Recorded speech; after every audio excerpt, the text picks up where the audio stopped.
Good morning everyone, नमस्कार, good morning, good morning, नमस्कार।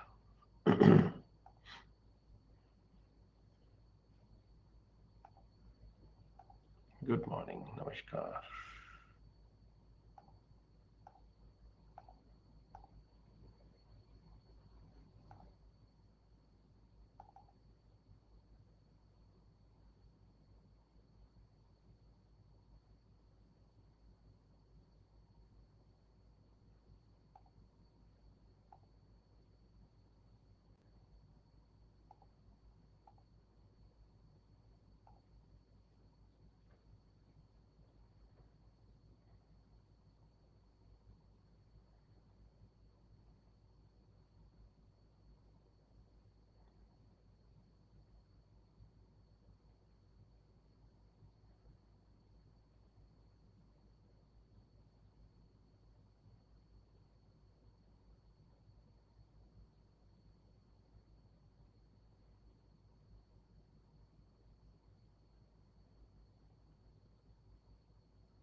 कल का एमसीक्यू नहीं शो कर रहा है, पर अरे नहीं शो कर रहा है। फ्री मटेरियल के अंदर जाकर देखो, वहां दिख रहा है। पहले फ्री टेस्ट के अंदर दिखता था, फ्री मटेरियल के अंदर टेस्ट दिख रहा है। थोड़ा सा वो इंटरफेस उसका चेंज किया।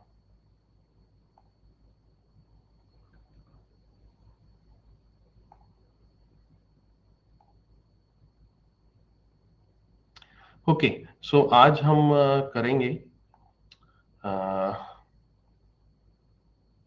एटीएम्स के ऊपर चर्चा। एटीएम्स, टाइप ऑफ एटीएम के ऊपर, क्रेडिट कार्ड, डेबिट कार्ड, आज वो टॉपिक हम पकड़ रहे हैं। ठीक है, उसके ऊपर बात करते हैं। और इन सभी को यहाँ पर हम एक डिजिटल बैंकिंग प्रोडक्ट्स के रूप में भी देखते हैं। डिजिटल बैंकिंग प्रोडक्ट्स खैर बहुत सारे हैं, ऐसा नहीं है कोई एक डिजिटल बैंकिंग प्रोडक्ट है यहाँ पर हमारे पास, या दो हैं, तीन है, चार है, पांच है, बहुत सारे डिजिटल बैंकिंग प्रोडक्ट्स हैं। और उनमें से यहाँ पर आपके जो एटीएम्स हैं जो आप इस्तेमाल करते हो, क्रेडिट कार्ड है, डेबिट कार्ड है, ये भी एक प्रकार के यहाँ पर डिजिटल बैंकिंग प्रोडक्ट का ही पार्ट बनते हैं। ठीक है, ये जितने भी इंडिया में डिजिटल बैंकिंग प्रोडक्ट्स हैं, ये सब जो शुरुआत हुई थी या फिर इनको यहाँ पर एक मेंटेन करना, या फिर फ्यूचर में कोई नए डिजिटल बैंकिंग प्रोडक्ट बनाना, इस सारे की जिम्मेवारी यहाँ पर आपकी दी गई है एक ऑर्गेनाइजेशन को। उस ऑर्गेनाइजेशन का नाम है national payment corporation of India, NPCI. NPCI short में उसको कहते हैं, national payment corporation of India. ठीक है, ये जो national payment corporation of India है, ये यहाँ पर आपका दिसंबर 2008 में शुरुआत हुई थी इसकी। एक नॉट फॉर प्रॉफिट ऑर्गेनाइजेशन है, रिजर्व बैंक ऑफ इंडिया के द्वारा इसको एस्टेब्लिश किया गया था, और साथ ही साथ इंडियन बैंक एसोसिएशन के द्वारा। तो इंडियन बैंक एसोसिएशन और आरबीआई दोनों ने मिलकर इसकी शुरुआत की थी। इसमें फिलहाल यहाँ पर आपके 10 बैंक जो हैं वो इसके प्रमोटर बैंक है। 10 प्रमोटर बैंक है, इसका मतलब ये नहीं कि बाकी बैंक्स के द्वारा, इसके द्वारा जो बनाए गए डिजिटल बैंकिंग प्रोडक्ट्स वो इस्तेमाल नहीं किए जाते। प्रमोटर बैंक वो होते हैं, यानी कि इनकी पूंजी जो है इन बैंक्स की, जो 10 प्रमोटर बैंक मैं नाम ले रहा हूँ, इनकी पूंजी जो है, कैपिटल जो है, इस एनपीसीए में लगी हुई है। ये यहाँ पर इसमें इन्वेस्टमेंट रखते हैं अपनी। बाकी बैंक इन्वेस्टमेंट नहीं रखते, लेकिन इसका मतलब ये नहीं है कि उनको प्रोडक्ट्स यहाँ पर डिलीवर नहीं किए जाते। उनके प्रोडक्ट्स एनपीसीए जो बनाता है वो सभी बैंक्स को दिए जाते हैं। ठीक है, 10 बैंक्स में एसबीआई भी है, पीएनबी भी है, आईसीआईसी भी है, एचडीएफसी भी है, और भी बहुत सारे बैंक हैं, वो भी आपको मैं लिस्ट दिखा देता हूँ।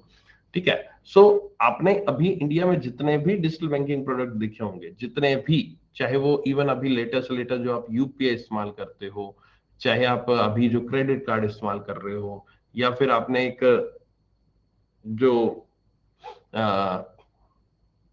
फास्टैग जैसे आप इस्तेमाल करते हो, है ना। ये सारी की सारी चीजें और भी बहुत सारे हैं जिनके बारे में एक एक करके डिटेल में हम बात करेंगे। सारे के सारे एनपीसीआई की ही देन मानी जाती है और उन्हीं के द्वारा इसको मैनेज भी किया जाता है।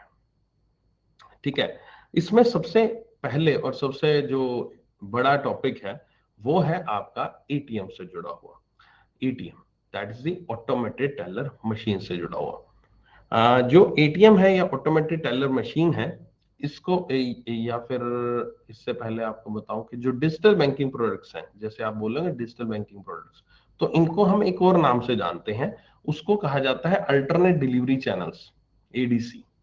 अगर कहीं पर भी आपको अल्टरनेट डिलीवरी चैनल लिखा हुआ मिले, ठीक है, तो कंफ्यूज मत होना, उसका मतलब डिजिटल बैंकिंग प्रोडक्ट ही है। इन केस अगर उन्होंने एग्जाम में ऐसा क्वेश्चन पूछ लेते हैं कि among the following which among the following is not alternate delivery channel, तो वहां पर सोच में मत पड़ जाना कि अल्टरनेट डिलीवरी चैनल क्या आ गया, मैंने तो डिजिटल बैंकिंग प्रोडक्ट पढ़े थे।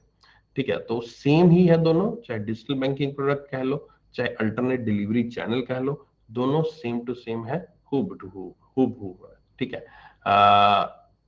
अल्टरनेट डिलीवरी चैनल, अब इसका नाम को एक्सप्लोर करो थोड़ा सा। अल्टरनेट यानी कि डिलीवरी चैनल, यानी कोई ऐसा तरीका जिससे हम यहाँ पर पेमेंट जो है उसको डिलीवर कर सकते हैं, यानी कि भेज सकते हैं पेमेंट को अल्टरनेट तरीके से, यानी कि जो बैंकिंग नॉर्मल बैंकिंग है उससे अलग तरीका कुछ अपनाकर हम जो पेमेंट है उसको कहीं और डिलीवर कर सकते हैं, कहीं और भेज सकते हैं, उसी को अल्टरनेट डिलीवरी चैनल कहेंगे।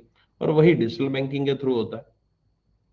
चलो, अब बात करते हैं सबसे पहले एटीएम की, that is automated teller machine की। एटीएम जो है ये आपने सबने इस्तेमाल किया होगा। आई डोंट थिंक कि क्लास में कोई ऐसा व्यक्ति होगा जिसने एटीएम कार्ड को इस्तेमाल नहीं किया होगा। एटीएम कार्ड ऑलमोस्ट यहाँ पर 90% 95% लोगों ने एटीएम कार्ड को जरूर इस्तेमाल किया होगा, या फिर जरूर देखा जरूर होगा ऐसे कार्ड को। अगर मान लीजिए एटीएम मशीन में नहीं गए कभी, आप एटीएम से विड्रॉ नहीं कराया तो कोई बात नहीं, लेकिन एटीएम कार्ड जरूर घर में दिखा होगा। ठीक है, तो वो जो एटीएम कार्ड होता है या एटीएम मशीन होती है जो, उसी में फुल फॉर्म उसका होता है automated teller machine. Automated teller machine. ठीक है, अब ये एटीएम कार्ड जो है वो काम क्या करता है? एटीएम कार्ड्स के थ्रू यहाँ पर आप जो बेसिक जो फंक्शन है वो ये है, एक कार्ड है जो कि एटीएम मशीन में आप लेकर जाते हो, उस एटीएम मशीन के अंदर उस कार्ड को डालते हो, अंदर जो फंक्शंस होते हैं उसको आप चुनते हो कि मुझे पैसे कितने निकलवाने हैं, इतने 2000 5000 20000 पे कितने मुझे निकलवाने हैं। आप वहां पर अपना एटीएम पिन डालते हो, एक एक पिन नंबर मांगा जाता है, पिन डालते हो, और पिन डालते ही आपके जो पैसे हैं वो यहाँ पर बाहर आ जाते हैं, मशीन से पैसा निकल जाता है। ये एक बड़ी ही एक इजी वे है पैसे को लेने का, पैसे को निकलवाने का, क्योंकि आप बैंक में जाएंगे, ब्रांच में जाएंगे, वहां पर लाइन में लगेंगे, वहां पर आप चेक देंगे या फिर कोई विड्रॉवल स्लिप भरेंगे जिसके थ्रू यहाँ पर आपका पैसा निकलेगा, टाइम लगेगा, समय लगेगा। एटीएम मशीन में तुरंत आपका पैसा निकल जाता है अगर वहां पर कोई लाइन ना लगी हो तो। ठीक है, इंडिया में जो एटीएम सेटअप किए गए थे, इसकी शुरुआत जो की गई थी वो एक कमेटी थी, वो कमेटी हेड की गई थी डॉक्टर सी रंगराजन जी के द्वारा। डॉक्टर सी रंगराजन जी ने इस कमेटी को हेड किया था, और उन्हीं कमेटी की रिकमेंडेशंस पे यहाँ पर इंडिया में एटीएम्स की एस्टेब्लिशमेंट की गई थी। 1990s की बात है जब ये शुरुआत हुई थी यहाँ पर एटीएम की। एंड उसके बाद यहाँ पर धीरे धीरे करके आज की डेट में आप देख सकते हैं कि एटीएम आपके एक कह सकते हैं कि एटलीस्ट 50% जनता तो एटीएम से विड्रॉ कराने लगी। 50% अभी भी स्टिल ब्रांच में जाती है, बैंक में जाती है ना। और एटीएम जो थे जब शुरुआत हुई थी तब अकेले एटीएम कार्ड जो था एटीएम के लिए काम करता था, यानी कि पैसा विड्रॉ कर सकते थे उससे। लेकिन आज की डेट में जो आपके पास कार्ड है, जो भी आपके पास कार्ड है आपके अकाउंट में जिसको आप एटीएम कार्ड समझ रहे हो, वो आपका एक डेबिट कार्ड के रूप में भी काम करता है। डेबिट कार्ड जिसके थ्रू आप ऑनलाइन शॉपिंग कर सकते हो, कहीं पैसा ट्रांसफर कर सकते हो, वगैरह वगैरह, वो डेबिट कार्ड होता है। पहले एटीएम अलग होता था, डेबिट कार्ड अलग होता था। आजकल एटीएम हो चाहे डेबिट कार्ड हो, वो एक ही बात हो चुकी है। ठीक है, इसके अलावा एटीएम में आप और भी बहुत सारे फंक्शंस कर सकते हो। लाइक आप कैश विड्रॉल कर तो रहे हो, उसके अलावा बैलेंस इंक्वायरी कर सकते हो, आप स्टेटमेंट निकलवा सकते हो अपनी, आप अपना पिन नंबर, जो एक पिन नंबर होता है that's the personal identification number होता है, पिन नंबर, वो आप वहां पर चेंज कर सकते हो उसके थ्रू, है ना। इवन आजकल कैश डिपॉजिट की सुविधा भी एटीएम मशीन के थ्रू कर दी गई है। आपको कैश डिपॉजिट कराना है, वो भी यहाँ पर कुछ एटीएम मशीन ऐसी बना दी गई हैं जिनको यहाँ पर हम इस्तेमाल कर सकते हैं। आपका किसके लिए, जिनको इस्तेमाल किया जा सकता है आपका यहाँ पर कैश को डिपॉजिट करने के लिए, आप उसमें कैश भी डिपॉजिट कर सकते हो। ठीक है। इसके अलावा आपको चेक जो है डिपॉजिट करना है वो भी कर सकते हो। पैसे को ट्रांसफर करना है एक जगह से दूसरी जगह, वो भी कर सकते हो। किसी तरह की क्रेडिट कार्ड की पेमेंट है, इवन मोबाइल का रिचार्ज है, किसी तरह का आपका बिल का पेमेंट करना है, और आपको इंश्योरेंस प्रीमियम पेमेंट करना है, आपको यहाँ पर अपनी इवन कुछ बैंक्स तो आजकल ये भी अलाउ करे, आप एफडी ओपन कर लो जाकर, है ना। एफडी ओपन कर लो, या फिर कोई और डिटेल्स आपको चेंज करनी है, आधार कार्ड का अपडेशन करना है, ठीक है। ये सब चीजें आप एक एटीएम मशीन के माध्यम से कर सकते हो, एटीएम मशीन के माध्यम से। अब इतने सारे फंक्शंस तो हमें पता ही नहीं होंगे, आप में से मैक्सिमम लोगों को इतने सारे फंक्शंस पता ही नहीं होंगे, ठीक है। क्योंकि आपका एटीएम मशीन से इस्तेमाल आप केवल और कैश विड्रॉल के लिए करते हो, या ज्यादा से ज्यादा आप कैश डिपॉजिट के लिए करते हो, वो भी रेयरेस्ट है कैश डिपॉजिट के लिए, या फिर बैलेंस इंक्वायरी। बस इतना ही हमारा दो तीन चीजें हैं जो हम फ्रीक्वेंटली इनका इस्तेमाल करते हैं। बाकी सब चीजों पे हम ध्यान ही नहीं देते, क्योंकि बाकी सब चीजें पे ध्यान इसलिए नहीं देते क्योंकि बाकी सब चीजें हमारे पास हमें किसी ने बताई नहीं है। सही बताऊं तो हमें बताई नहीं गई है, कभी जरूरत ही नहीं पड़ी। और मोर ओवर आजकल जो है आपके मोबाइल में इतनी सारी एप्लीकेशन आ गई हैं कि इतना सब कुछ जो मैंने अभी आपको बताया वो सब कुछ यहाँ पर मोबाइल एप्लीकेशन के माध्यम से ही हो जाता है, ठीक है। अब एटीएम मशीन आपने कभी देखी होगी, तो एटीएम मशीन पे क्या होता है, एटीएम मशीन पे आपका एक वीडियो होता है, ठीक है। वीडियो डिस्प्ले जो मॉनिटर होता है वो होता है, आपने देखा होगा, ठीक है। एक कीबोर्ड होता है, कीपैड होता है, जिसपे आप पिन नंबर अपना डालते हो। काफी बार टच स्क्रीन होती है, नहीं तो काफी बार बटन से काम चलता है, साइड वाले बटन से, ठीक है। एक कार्ड रीडर होता है जिसमें अपना कार्ड डालते हो आप आपका, ठीक है। और एक यहाँ पर जो कैश, जिसमें से कैश निकलता है आपका, है ना। और एक आपका अगर डिपॉजिट आप जमा करा रहे हो तो डिपॉजिट स्लॉट होता है, राइट। और एक आपकी वो पर्ची जिसमें से निकलती है आपकी, है ना, वो वाली होती है। तो ये कुछ कंपोनेंट है जिसको एटीएम मशीन में आप जाकर देखते हो, जिससे आपको चीजें समझ में लग जाती है ना। सो ये कुछ मैंने अभी बेसिक आपको बताया एटीएम के बारे में, ठीक है। अब इसके अलावा आगे चलते हैं, इसी के और चीजें आपको एटीएम के बारे में बताता हूँ। अभी तक तो कोई डाउट नहीं, अभी तक सब कुछ ओके है, आई थिंक कोई दिक्कत होगी नहीं अभी तक आप सभी को, ठीक है। ओके। अब यहाँ पर जो एटीएम मशीन्स होती हैं, एटीएम जो होते हैं, वो बेसिकली यहाँ पर आपके तीन तरीके के होते हैं, तीन एटीएम्स होते हैं। पहला एटीएम होता है ऑनलाइन एटीएम, उसको कहते हैं। दूसरा होता है ऑफलाइन एटीएम।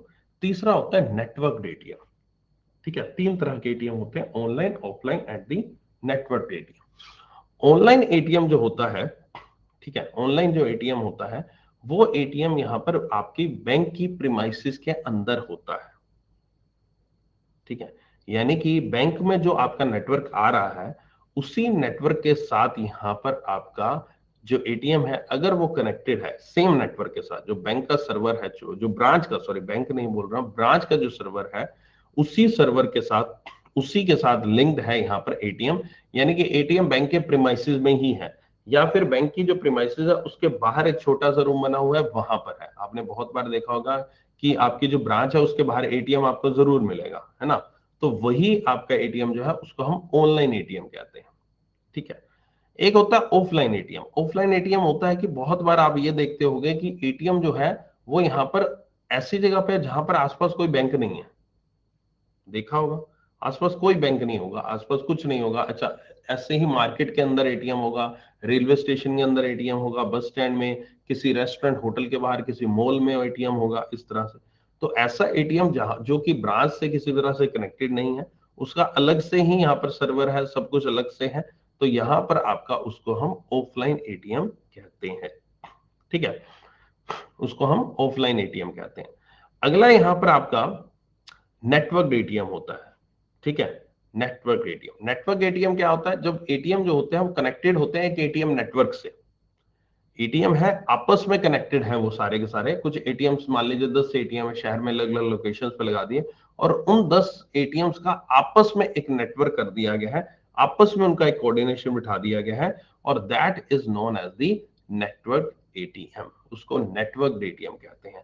ये आप एक प्रकार से ऑफलाइन का ही पार्ट समझ सकते हो, लेकिन वो ऑनलाइन का पार्ट भी हो सकता है, ऑफलाइन का भी हो सकता है, दोनों हो सकता है अगर वो आपस में कनेक्ट कर दिए गए हैं। ठीक है, अगर 10 एटीएम्स है, 10 के 10 का जो सर्वर आ रहा है, 10 के 10 का जो नेटवर्क आ रहा है, 10 के 10 की जो वायर्स आ रही हैं जिसके थ्रू कनेक्टेड है, वो एक ही पीछे से वायर है, और वहां से सारी सारी आपके आगे आगे आगे कनेक्शन कर दिए गए हैं। तो 3 एटीएम्स यहाँ पर मॉडल्स जो होते हैं एटीएम मॉडल के, वो 3 होते हैं, एक ऑनलाइन, एक ऑफलाइन, और एक नेटवर्क एटीएम यहाँ पर देखने को मिलता है। ठीक है, ये आपके एटीएम के प्रकार हो गए। राइट, अब यहां पर आपने बहुत बार ये चीज देखी होगी कि आपका जो एटीएम कार्ड है या आपका जो बैंक अकाउंट है वो मान लीजिए एसबीआई में है। ठीक है, और आप क्या कर रहे हो, आप यहाँ पर आप जा रहे हो कहीं पर भी, ऐसी जगह पे आप गए जहां पैसों की जरूरत है, लेकिन वहां पर एसबीआई का एटीएम नहीं है, तो आप किसी भी और बैंक के एटीएम से पैसा निकलवा सकते हो? बिल्कुल निकलवा सकते हो, जाते हो और पैसा निकलवा लेते हो, है ना।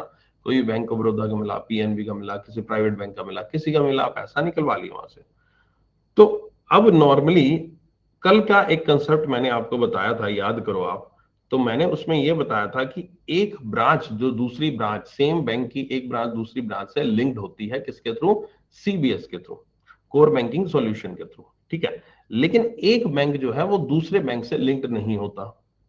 राइट, ये कल हमने पढ़ा था कि एक बैंक दूसरे बैंक से कभी भी लिंक नहीं होता है, लेकिन एक सेम बैंक की एक ब्रांच दूसरे ब्रांच से लिंक होती है। तो अब यहां पर अगर आप एसबीआई, और मैंने ये भी कहा था कि आप एसबीआई बैंक में जाकर, आप बैंक ऑफ बड़ौदा का खाता है और एसबीआई में जाकर ना ही इंक्वायरी कर सकते हैं, ना ही वो आपको उसके बारे में बता सकते हैं, और ना ही कोई पैसा विड्रॉ कर सकते हैं। राइट, यही था ना। तो उसी के हिसाब से अब आप ये सोचो कि जो एटीएम मशीन है, एटीएम मशीन है, उसमें भी आप जाकर कैसे पॉसिबल है कि आपका एसबीआई का अकाउंट है, आप बैंक ऑफ बड़ौदा के एटीएम में जाकर कैसे पैसा निकलवा सकते हो? आपको ब्रांच की प्रेमाइसिस के अंदर तो नहीं है, आपको किया जाता परमिट। ब्रांच के अंदर जाओ, उनको कहो कि सर मेरा बैंक एसबीआई में खाता है, बैंक ऑफ बड़ौदा में गए, क्या वो एसबीआई में खाता है? तो वो दे देंगे पैसा? नहीं देंगे वो पैसा। एटीएम मशीन कैसा पैसा दे रही है? ऐसा कैसा हो गया? एटीएम मशीन में ऐसा क्या लगा है?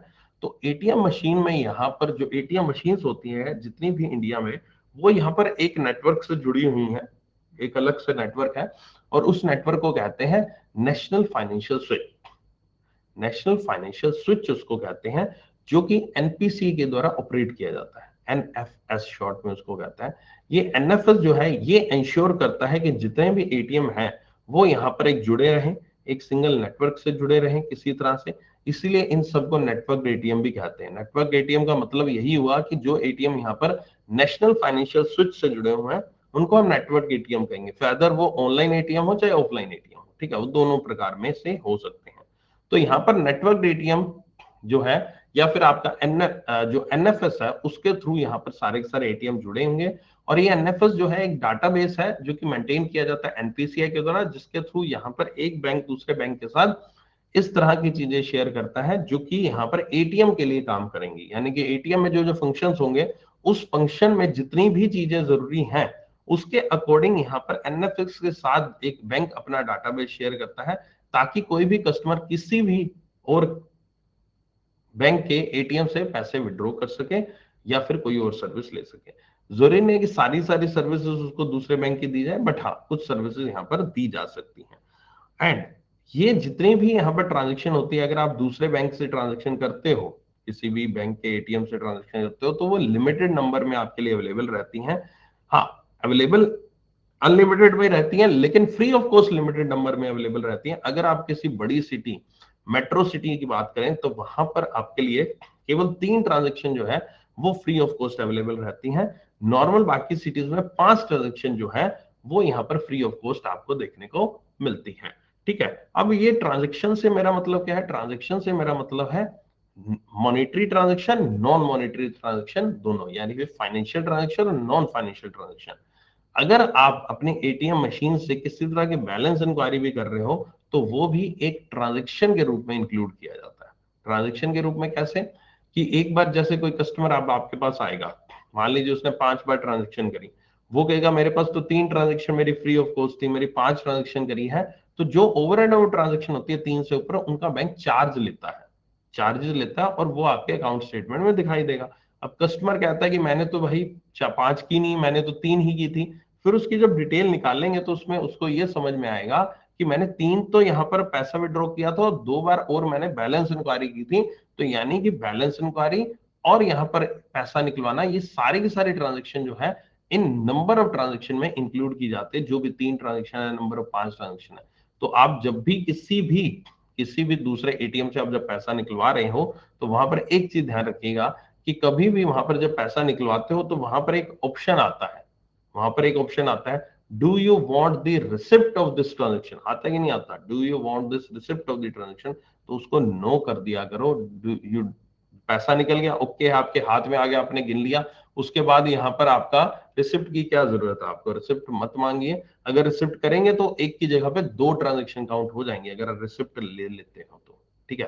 तो 2 ट्रांजेक्शन, फिर अगली बार आप जाओगे, फिर आपकी 2 ट्रांजेक्शन काउंट हो जाएगी, तो 2 बार आपने पैसा निकलाया, लेकिन ट्रांजेक्शन होगी 4, और आपके चार्जेस लग जाएंगे, ठीक है। हाँ, अगर सेम बैंक हो तो फिर कोई टेंशन नहीं है, फिर एन नंबर ऑफ ट्रांजेक्शन आप कर सकते हो, लिमिटेड है, अनलिमिटेड है, कोई टेंशन नहीं है। दूसरे बैंक के एटीएम से पैसा निकलवाते हो तब आपके चार्जेस लगना स्वाभाविक, ठीक है। ओके, तो उम्मीद करता हूं ये चीज भी आपको समझ में आ गई होगी। अब मैं कुछ आपको 2 मिनट देता हूं पढ़ने के लिए, आप आराम से तसल्ली से पढ़ो इन चीजों को, ठीक है, और फिर हम आगे बढ़ते हैं।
कल की पीडीएफ में अटैच कर दूंगा इसके साथ, ठीक है।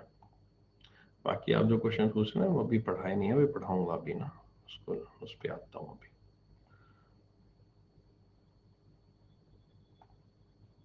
डिपॉजिट की सुविधा आई डोंट थिंक अभी तक ऐसा कुछ अवेलेबल है दूसरे बैंक के एटीएम में।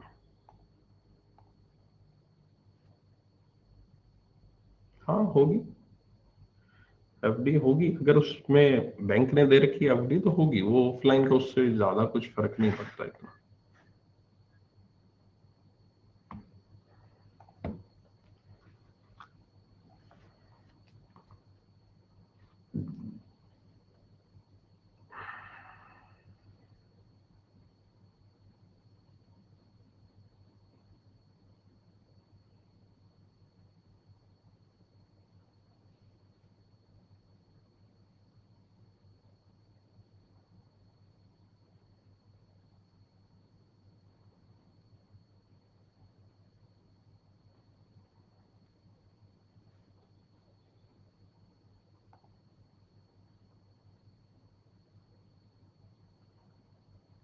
चेक भी अपलोड कर सकते हैं, अपलोड नहीं, चेक डिपॉजिट होता है उसके अंदर, ये आता है।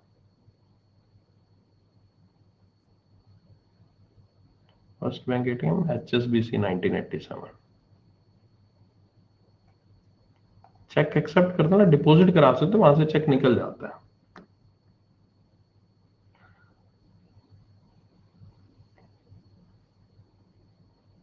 डिपेंड करता है बैंक के ऊपर कितनी ट्रांजेक्शन कर सकते हो। ये एटीएम एटीएम के अमाउंट हुई, कितनी अमाउंट विड्रॉ कर सकते हो एक दिन में, कितनी अमाउंट आप कितनी ट्रांजेक्शन कर सकते हो इस टाइप के अकाउंट में, इस टाइप के अकाउंट, वो सारी के सारी नंबर ऑफ ट्रांजेक्शन और नंबर ऑफ अमाउंट जो होती है वो बैंक टू बैंक वेरी करती है। एटीएम्स के बहुत सारे प्रकार आते हैं, टाइप्स ऑफ एटीएम आते हैं, सभी बैंक्स के अपने अपने टाइप्स ऑफ कस्टमर होते हैं, उनके अकॉर्डिंग वो अलग अलग प्रकार के एटीएम्स देते हैं।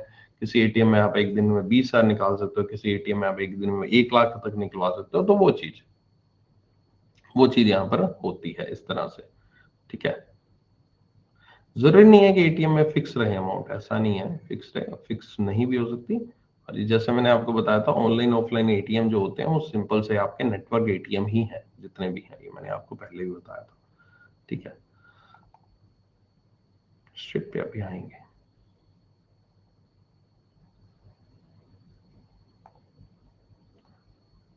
कुछ अभी उस पर आऊंगा, मैंने बोला ना, अभी मैंने टॉपिक वो कराया ही नहीं है, वो बोला।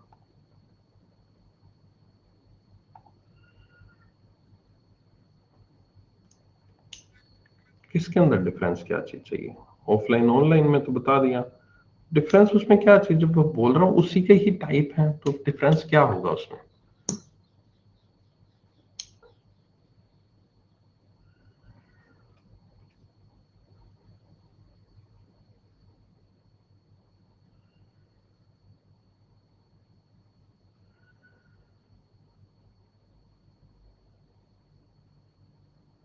जब एनएफएस नहीं होता था तो कोई भी एटीएम नेटवर्क एटीएम नहीं था, फिर ऑनलाइन ऑफलाइन ही था, फिर एनएफएस आ गया तो फिर नेटवर्क एटीएम हो गया।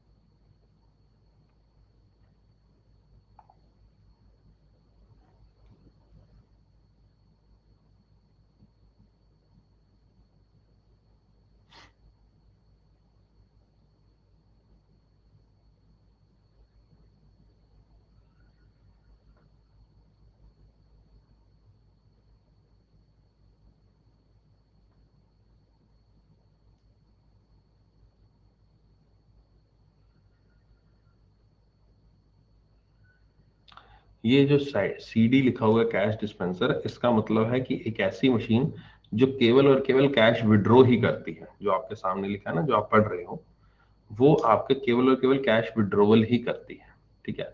और नीचे कुछ एटीएम के नेटवर्किंग के बारे में लिखा हुआ है, कुछ एक और इंस्टीट्यूशन की बात की गई, यहाँ पर आईडीआरबीटी की बात की गई है, जो आईडीआरबीटी ने एक प्रोसेस इनिशिएट किया था एनएफएस को एस्टेब्लिश करने का, और उसके बाद लेटर ऑन इसको यहाँ पर एनपीसीआई ने यहाँ पर आपका एनएफएस नेटवर्क को टेक ओवर कर लिया 2009 में। तो 2009 के बाद यहाँ पर जो एनएफएस नेटवर्क है वो यहाँ पर आईडीआरबीटी से यहाँ पर एनपीसीआई ने ले लिया, ठीक है, ओके। उससे पहले का एक स्वाधन नेटवर्क कुछ लिखा हुआ, जिक्र किया हुआ उसके बारे में।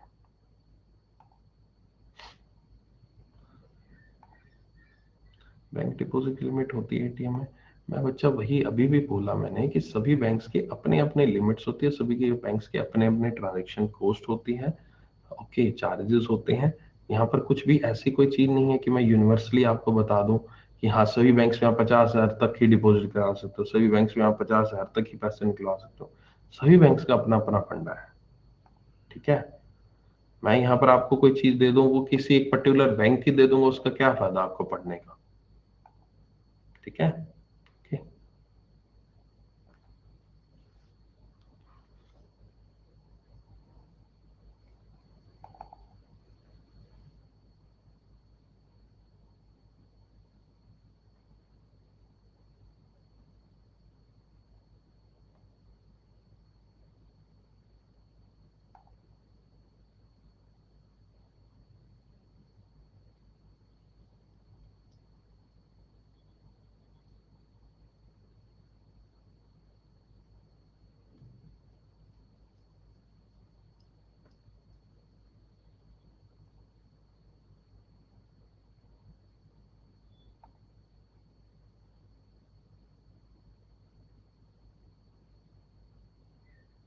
यूटिलिटी बिल पेमेंट यानी कि आप जो electricity bill, phone bill, DTH का बिल, पानी का बिल, इस तरह के बिल को हम यूटिलिटी कहते हैं।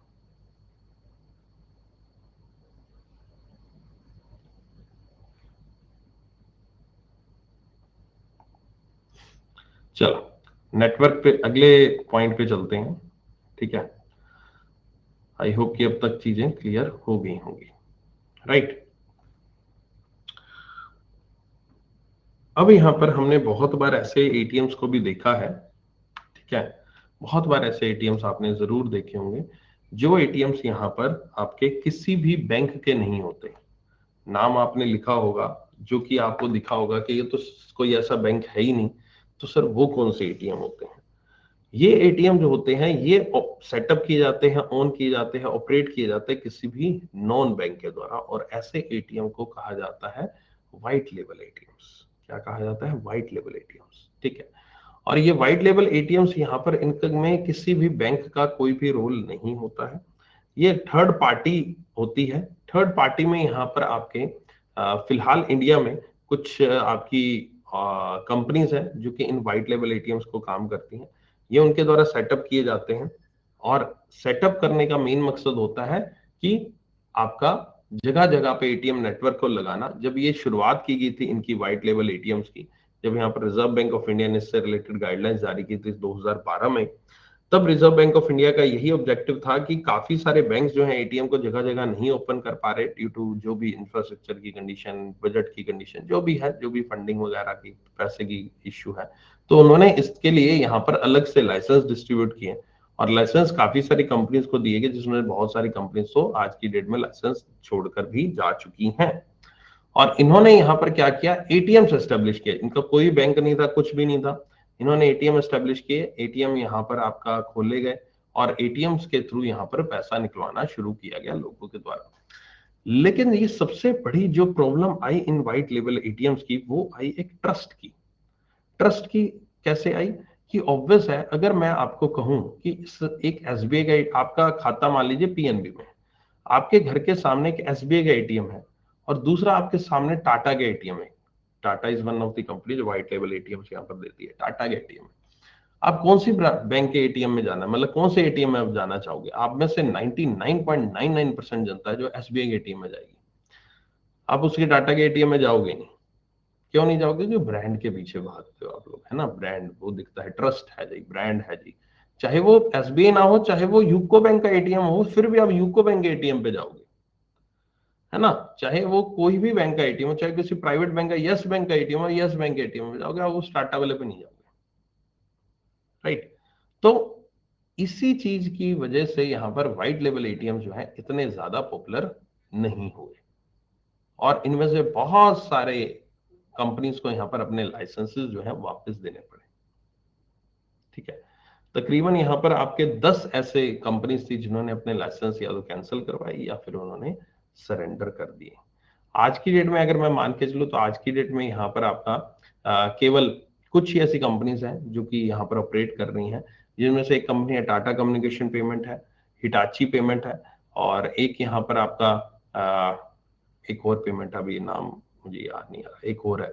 ठीक है, तो ये 3 आपकी कंपनीज हैं जो फिलहाल आपकी काम कर रही हैं एज अ वाइट लेवल एटीएम। और यहाँ पर वो इसी तरह के एटीएम आप उनके देखने को मिलेंगे आपके अलग अलग लोकेशंस पे, जहां से आप केवल और केवल एटीएम की सुविधा ही वो उपलब्ध कराते हैं। अब बात ये है कि ये जो कंपनीज हैं ये आखिरकार अर्न कैसे करती हैं। अब बैंक्स जो है वो तो एक सुविधा प्रोवाइड करवा रहे हैं, ठीक है, एक बैंक जो है वो तो एक सुविधा प्रोवाइड करा रहे हैं, एक फंक्शन प्रोवाइड करा रहे हैं अलग से, है ना। लेकिन ये बैंक्स जो हैं, ये जो नॉन बैंक्स जो हैं, ये डब्ल्यूएलए जो है वर्ल्ड वाइड लेवल एटीएम, ये आखिरकार प्रोवाइड करवा क्यों रहे हैं, ठीक है, करवाई क्यों जा रहे हैं। ये इसलिए करवाते हैं क्योंकि इनको पर ट्रांजेक्शन पे कमीशन मिलता है। कमीशन सर कैसे और किसके द्वारा दिया जाता है, इसको समझने से पहले एक और चीज समझ बताता हूं आपको। अगर कोई भी कस्टमर आपकी ब्रांच में, बैंक में आकर किसी भी तरह की ट्रांजैक्शन करता है, तो उस कस्टमर की ट्रांजैक्शन कॉस्ट कुछ ना कुछ आती है। कोई भी कस्टमर जब ब्रांच में आता है और काम करता है, वो आपसे कैश विड्रॉल कराता है, और हर एक पर्सन की एक ट्रांजैक्शन कॉस्ट आती है, और वो ट्रांजैक्शन कॉस्ट कितनी भी हो सकती है। मतलब एक मैं जस्ट एन एग्जांपल लूं, तो फॉर एग्जांपल एक कस्टमर ब्रांच में आता है, तो उसकी पर ट्रांजैक्शन कॉस्ट यहाँ पर 50 रुपए पड़ती है। 50 रुपए सर कैसे, 50 रुपए में आपका मान लीजिए 5 मिनट उसने लिया, एक स्टाफ का 5 मिनट लिया, दूसरे स्टाफ का 5 मिनट लिया, एक तीसरे स्टाफ का 5 मिनट लिया, टोटल 15 मिनट, आपके तीनों की 15 मिनट की सैलरी उसकी कॉस्ट में इंक्लूड होगी।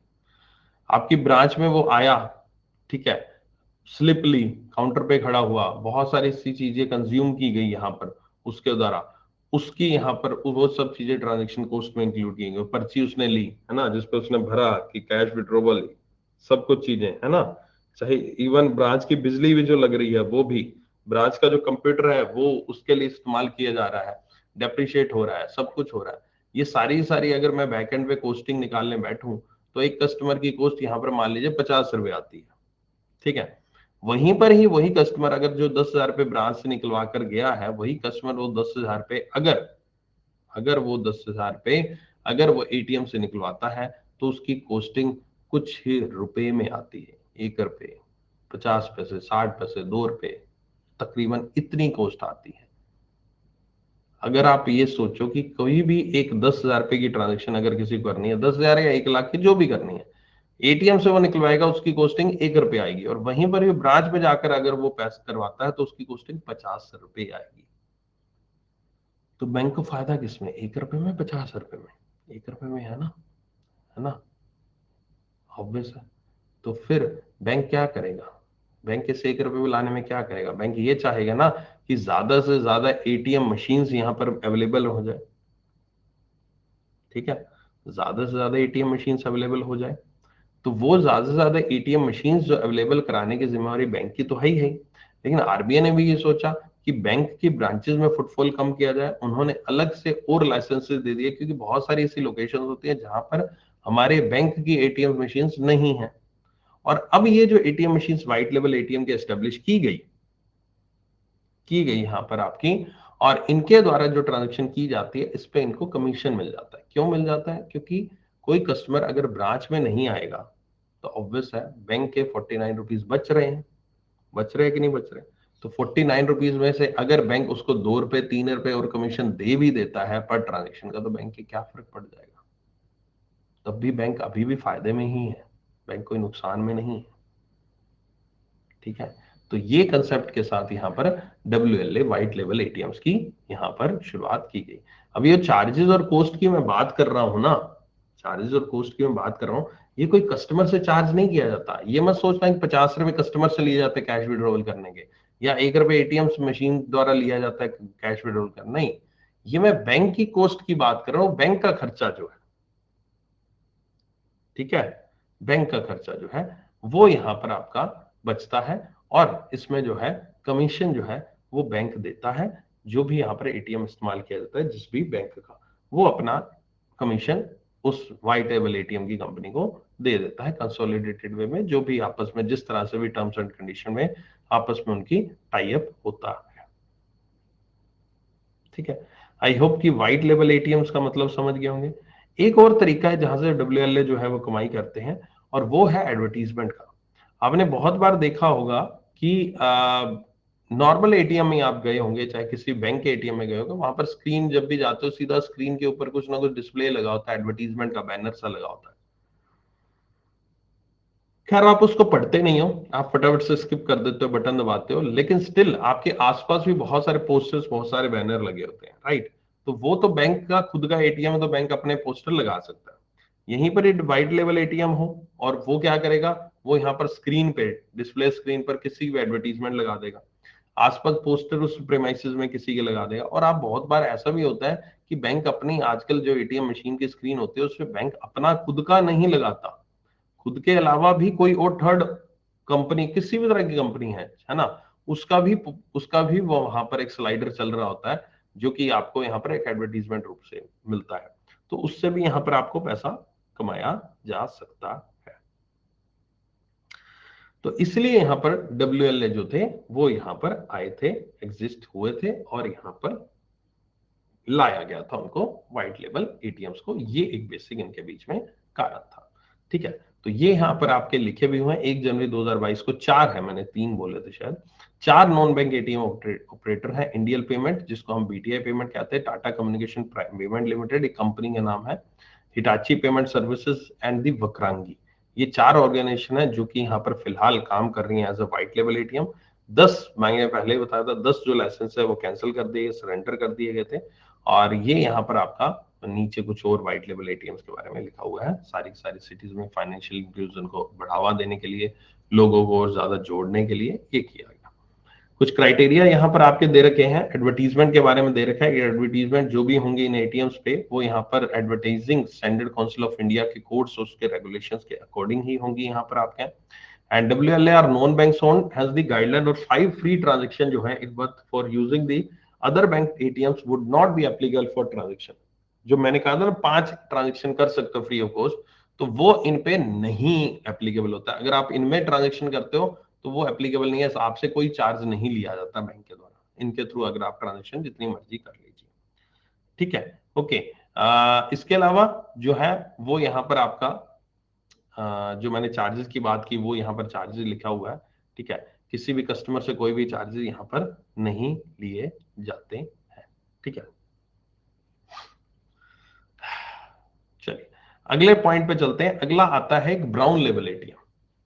ब्राउन लेवल एटीएम क्या होता है? ब्राउन लेवल एटीएम यहाँ पर होता है कि जिसमें ऑटोमेटेड टेलर मशीन जो एटीएम है, जहां पर सर्विस प्रोवाइडर जो है वो हार्डवेयर आपका ओन करता है, उसको एटीएम मशीन को यहाँ पर लीज पर देता है। कैश मैनेजमेंट, कनेक्टिविटी, ये सारी सारी स्पॉन्सर बैंक की यहाँ पर रहती है। जितनी भी रिस्पॉन्सिबिलिटी है वो यहाँ पर स्पॉन्सर बैंक की रहती है, जिसका एटीएम यहाँ पर इस्तेमाल किया जा रहा है। यहाँ पर और किसी की रिस्पॉन्सिबिलिटी नहीं रहती है। ब्राउन लेवल एटीएम उनको कहते हैं जहां पर सर्विस प्रोवाइडर हार्डवेयर लगा दिया, आपको एटीएम किराए पर दे दिया, cash management, connectivity, banking network, ये सारी की सारी रिस्पॉन्सिबिलिटी यहाँ पर उसकी रहेगी, आपकी स्पॉन्सर बैंक की। लेकिन जो आपका हार्डवेयर है, जो एटीएम मशीन है, वो कोई और पार्टी यहाँ पर दे रहा है। तो यानी कि एटीएम मशीन को मेंटेन करना, एटीएम मशीन को इंस्टॉल करना, वो सारी की सारी जिम्मेवारी एक थर्ड पार्टी की है। और एटीएम के अंदर कैश डालना और उसकी कनेक्टिविटी को इंश्योर करना कि कनेक्टिविटी आ रही है, वो जिम्मेवारी बैंक की है। तो अगर ऐसा कोई एटीएम है तो उसको ब्राउन लेवल एटीएम कहते हैं। अब ये ब्राउन लेवल एटीएम आपको नहीं पता चलेगा, ऑब्वियसली इंटरनल चीज होगी कि एक इंटरनली हमें पता है कि मैं ये ब्राउन लेवल है एज अ बैंकर की कौन सा एटीएम है ना। ऐसा कुछ आपके कस्टमर के पॉइंट से कुछ भी इंपॉर्टेंट नहीं है। कस्टमर के पॉइंट से ना आपको लेना ना देना, आपको तो पैसा निकलाना, आपको क्या लेना देना, ब्राउन लेवल एटीएम हो या जो भी एटीएम हो। ठीक है, आपको तो उसमें जाना है, पैसा निकलवाना है। अब बैंक के आउटलुक पे ऊपर है कि बैंक ने उसको किस तरह से उसका एटीएम मशीन को खरीदा है। क्या उसने अपने खुद के पैसों से एटीएम मशीन को खरीदा है, क्या खुद के पैसों से इंस्टॉल किया और खुद के पैसों से उसको मेंटेन कर रहे हैं, सब कुछ कर रहे हैं, तो वो नॉर्मल एटीएम कहलाएगा। अगर उसमें जो मशीन आई है वो कहीं और से आई है, उसने इंस्टॉल किया और उसको लगातार मेंटेन भी वही करेगा, अगर कुछ गड़बड़ होती है तो, कुछ खराबी होती है तो वो भी थर्ड पार्टी उसको मेंटेन करेगी। मेरी जिम्मेवारी है सिर्फ सिर्फ उसको नेटवर्क देना और उसमें पैसे डालना, दैट्स इट। ठीक है, ऐसी चीज को हम ब्राउन लेवल एटीएम कहते हैं। ओके, अब यहां पर इसके अलावा आपने यहाँ पर और भी बहुत सारे एटीएम सुने होंगे, है ना? आपने सुना होगा ग्रीन एटीएम, पिंक एटीएम, सुने हैं कि नहीं सुने? किसने पढ़ाए आप पहले? Green, pink, yellow, white, blue, black, पढ़े हैं कि नहीं सुने? नहीं सुने तो अच्छी बात है, नहीं सुने तो जिसने सुने हैं तो जो भी सुना है वो दिमाग से निकाल देना, दिमाग से हटा देना, क्योंकि ऐसे कोई एटीएम एग्जिस्ट नहीं करते। ठीक है? आई डोंट नो व्हाई, क्यों ये चीजें मार्केट में है अवेलेबल इस टाइम भी, जो चीजें एग्जिस्ट ही नहीं करती वो क्यों मार्केट में पढ़ाई जा रही है? तो ऐसा कुछ भी एटीएम नहीं होते। ठीक है? Green ATM, pink ATM, pink ATM मैंने एक बार पढ़ा था पिंक एटीएम वीमेन के लिए होता है, महिलाओं के लिए होता है स्पेशली। मैंने तो किसी बैंक में नहीं देखा पिंक एटीएम जारी करते हुए महिलाओं के लिए, ना ना ही कोई बैंक जारी करता है, पता नहीं कहाँ से पिंक एटीएम निकल आता है ना? तो जो भी है आपके सामने जो एटीएम के प्रकार है बस इतने ही हैं जो मैंने अभी आपको बताए हैं। ठीक है? व्हाइट लेवल एटीएम होता है, ब्राउन लेवल एटीएम होता है, बस दैट्स इट। इसके अलावा कहीं पर भी आप कुछ भी पढ़ो तो यहाँ पर आपको उसकी जरूरत नहीं है। सभी टाइप के एटीएम एक ही होते हैं, सभी चीजों का एक ही होता है। ठीक है? ओके, आई होप इसमें कोई डाउट ज्यादा होगा नहीं। सर फर्स्ट ब्राउन एटीएम कौन सी कंपनी सेटअप किया था? नहीं आएगा क्वेश्चन ऐसा कुछ, है ना? नहीं तुम्हें मिलेगा ऐसा कुछ क्वेश्चन। फिर लक्ष्मीकांत शुरू हो गया। सर अगर एसबीआई का एटीएम कार्ड पीएनबी में जाकर पैसा उठाना है तो पीएनबी एसबीआई कमीशन देगा? एसबीआई का एटीएम कार्ड पीएनबी में जाकर कमीशन उठाना है तो हम पीएनबी वाले एसबीआई को देंगे ना? नहीं, एसबीआई वाले पीएनबी को देंगे, एसबीआई वाले पीएनबी को देंगे। सर डब्ल्यू में कार्ड गिर गया तो किधर जाना पड़ेगा? उन्हीं के पास जाना पड़ेगा। कार्ड गिर गया, कहाँ गिरेगा कार्ड? डब्ल्यू में कार्ड गिर गया, कहाँ गिर गया? एटीएम के अंदर कार्ड कैसे गिरता भाई? एटीएम के अंदर कार्ड गिर गया, कैसे कैसे गिर गया?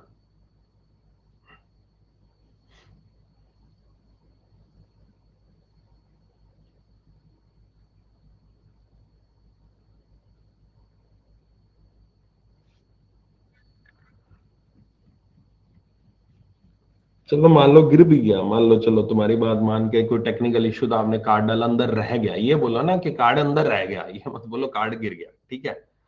कार्ड अंदर रह गया, कार्ड बाहर नहीं आया, तुम्हारा कहने का ये मतलब होगा। ठीक है? तो वहां पर भाई आसपास कोई ना कोई हेल्पलाइन नंबर दे रखे तो आप वहां पर कॉल कर सकते हो। ठीक है? वो चीज।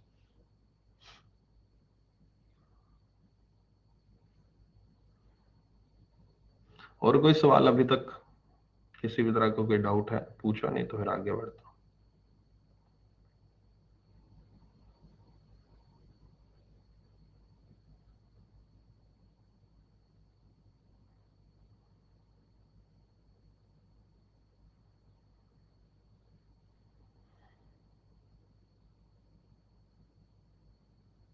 सर एटीएम कितने दिन में चालू करा लेना चाहिए? करा लो यार, चालू का क्या है कि दिन धन तो मुझे नहीं पता कुछ ऐसा, सभी बैंक का अपना अपना हिसाब होता है। व्हाइट लेवल एटीएम में बहुत कम अमाउंट क्यों फिक्स होता है विड्रॉल का? क्योंकि उनको रिस्ट्रिक्शन लगाई होगी।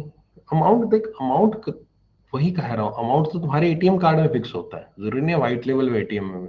तुम्हारे एटीएम जो कार्ड है उसी में तुम 20,000 25,000 से ऊपर निकलवा सकते हैं। तो फिर ऑब्वियस है व्हाइट लेवल में भी तो कैसे निकलवा पाओगे, एक ही तो बात है। क्लास की पीडीएफ जब क्लास यहाँ पर रिकॉर्डिंग अवेलेबल हो जाती है तो वहां पर अवेलेबल रहती है, डाउनलोड कर सकते। सर बैंक वाले कितनी बार बोलते हैं कि ये थर्ड पार्टी एटीएम मशीन है? पता नहीं, मैंने तो नहीं सुना। मैंने तो कभी अपने साथ वाले कलीग से नहीं सुना ऐसा कुछ बोलते हुए। सर पीडीएफ कोर्स के टॉपिक के अकॉर्डिंग नेम चेंज, अरे नेम चेंज बाद में होंगे, एक बार क्लासेस हो जाए। सर बैंक से एटीएम लेना जरूरी है? क्या क्या पूछ रहे हो यार? तो उनको आरबीआई ने नहीं बोला होगा ना इससे ज्यादा निकलवाने के लिए, तो इसलिए 7,000 होगा। सर टाटा के एटीएम में ट्रांजेक्शन चार्ज लेता है? आई हैव नो आइडिया, मैंने उसको इस्तेमाल नहीं किया।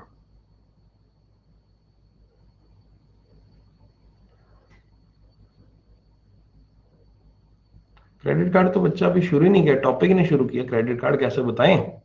अभी क्रेडिट कार्ड के टॉपिक पे आए नहीं। पीएनबी बैंक पटना में ऐसे बोलता है, पता नहीं ऐसा क्यों बोलता है भाई, मुझे नहीं पता।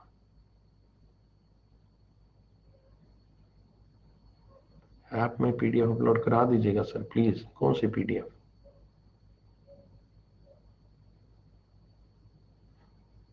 कार्डलेस कैश का वो अभी बता रहा हूँ, अभी आ रहा हूँ उस पर। कल एंट्री गलत होगी, ऑफिसर ने भी क्यों निकाल दी? रोज का काम तो होते रहता है। हाँ वो डाल देता हूँ। एटीएम कार्ड एक्सपायर होगा ऑनलाइन, बिल्कुल कराना जरूरी है, होगा। चलो आगे बढ़े। नहीं कर सकते एटीएम एक्सपायर होने के बाद, आपको नया एटीएम ऑटोमेटिक ही आ जाता है।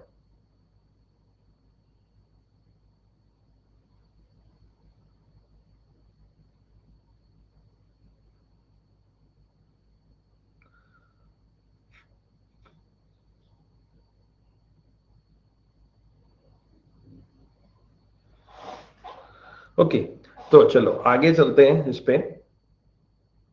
आगे एक और पॉइंट पे बात करता हूं, ठीक है। और वो पॉइंट है यहाँ पर, आजकल एटीएम मशीन में जब आप जाते हो तो एटीएम मशीन में आपको किसी भी तरह की कार्ड डालने की आवश्यकता नहीं पड़ती। ठीक है, एटीएम मशीन में आजकल ऐसी सुविधाएं आ गई कि आपको कार्ड डालने की आवश्यकता नहीं पड़ती। आपको क्या करना है, आपको बैंक की एक ऐप पे जाना है। बैंक की जो मोबाइल ऐप है जो भी है, उस पर कार्डलेस ट्रांजेक्शन की सुविधा उपलब्ध रहती है, कार्डलेस ट्रांजेक्शन की। अब उसमें कार्डलेस में जाओगे, है ना, वहां पर आपके पास ऑप्शंस आते हैं, कितना पैसा है निकलवाना है, आपसे एटीएम जनरेट वनरेट किया जाता है, पिन पिन जनरेट किया जाता है, एक कोड जनरेट किया जाता है, और उस कोड को इस्तेमाल करके आप यहाँ पर अपने आसपास के एटीएम पे जा सकते हो, और उस आसपास के एटीएम में जाकर वहां पर कार्डलेस विड्रॉवल का ऑप्शन सेलेक्ट कर सकते हो। और उस ऑप्शन पे यहाँ पर आगे जैसे जैसे इंस्ट्रक्शन आती जाएंगी, उन इंस्ट्रक्शंस को फॉलो करते हुए आप आगे बढ़ेंगे, और आपको किसी भी तरह के एटीएम मशीन, एटीएम कार्ड की आवश्यकता नहीं पड़ेगी अपने कैश को निकलवाने के लिए। ठीक है, अभी आप में से बहुत सारे लोग एसबीआई का नाम ले रहे हैं, क्योंकि वही बात होगी कि ब्रांड है, पॉपुलर है, शुरुआत उसने की थी, तो इसलिए योनो योनो का नाम लिया जा रहा है, योनो कैश का, है ना। इस तरह की सुविधा और भी बाकी बैंक उपलब्ध करवा चुके हैं, ऐसा नहीं है कि अकेला एसबीआई है जिसके पास ये उपलब्ध है। एसबीआई की एप्लीकेशन है जिसका नाम है YONO, you only need one करके, उसके अंदर योनो एप्लीकेशन के अंदर ही एक यहाँ पर ऑप्शन आता है कैशलेस विड्रॉल का। आप उस कैशलेस विड्रॉल के माध्यम से अब बिना एटीएम के इस्तेमाल किए आप अपने एटीएम से पैसा निकलवा सकते हैं। ठीक है, ओके। सभी बैंक्स में ऑलमोस्ट ये चीज एप्लीकेबल हो चुकी है, उनकी एप्लीकेशन आप ओपन करोगे तो वहां पर आपको दिखाई दे देगा। ओके, बाकी चीजें इसमें वैसे की वैसे ही होती हैं। अब आपको मेरी तरफ से एक सजेशन ये है कि अगर आपका बैंक जो है कैशलेस विड्रॉवल को अलाउ करता है, तो आप कैशलेस विड्रॉवल पे ही जाया कीजिए, उसको इस्तेमाल किया जाया कीजिए, बहुत ईजी है, कोई दिक्कत नहीं है। उल्टा एटीएम से हमें क्या होता है, नई टेक्नोलॉजी जो आती है ना उसको अडॉप्ट करने में थोड़ा सा टाइम लगता है, या फिर हम हिचकिचाते हैं उसको करने में। लेकिन जब भी हम एक बार उस टेक्नोलॉजी को अडॉप्ट कर लेते हैं, एक बार में दो बार में, तो आपको वो चीज ज्यादा इजी लगने लग जाती है। ठीक है, आपको वो ज्यादा इजी लगने लग जाते हैं, और कैशलेस विड्रॉवल बहुत ही आसान चीज है, आप एक बार करके देखिएगा जरूर। ठीक है, चाहे 100 रुपए भी निकलवा कर देख ले, लेकिन एक बार करके देखिएगा। आपके पास एक जो एप्लीकेशन है उसमें ऑप्शन आता है, वहां पर आपको अमाउंट डालनी होती है, वहां पर आपको एक पिन नंबर डालना होता है, ठीक है, अपने ऑटोमेटिकली। और फिर एक आपका सीक्रेट कोड आता है आपके मोबाइल पे एसएमएस में। तो आप एटीएम मशीन में जाते हैं, वहां पर कैशलेस विड्रॉवल सेलेक्ट करते हैं, वहां पर आपने जो पिन जनरेट किया है, अपना खुद का पिन जनरेट जो मोबाइल में आपने टाइप किया था खुद से उस पर्टिकुलर ट्रांजेक्शन के लिए, वो डालना होता है। प्लस जो आपका सीक्रेट कोड आता है वो डालना होता है, और जैसे ही आप डालेंगे अपने आप ही वहां से पैसा निकल जाएगा, जो आपने अपनी एप्लीकेशन में अमाउंट डाली थी, 2,000 5,000 10,000 जो भी आपने निकाला है। ठीक है, okay.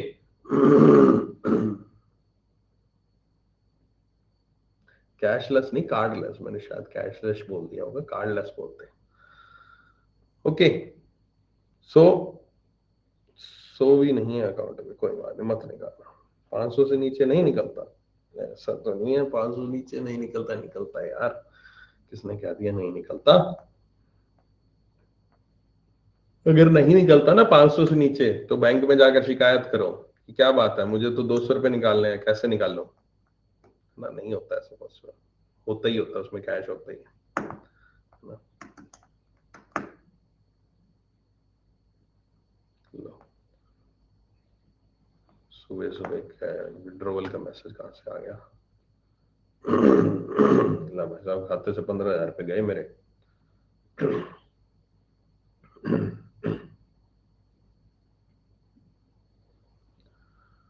Check number this for INR 15,000 रुपए in favoring this received and clearing will be paid if in order. Contact your branch by 12:30 p.m. today if not issued by you. लो, तुमसे बात करते करते 15,000 रुपए का फटका लग गया।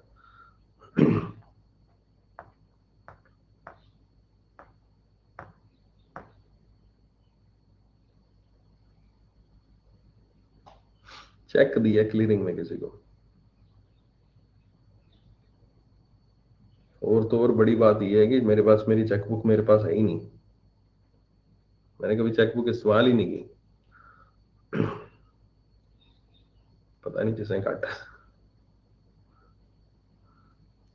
क्यों? क्योंकि हम यार एक बैंकर होने के बाद आप ऑफलाइन मेथड का इस्तेमाल करोगे कैश विड्रॉ करने के लिए तो आप पे लानत है।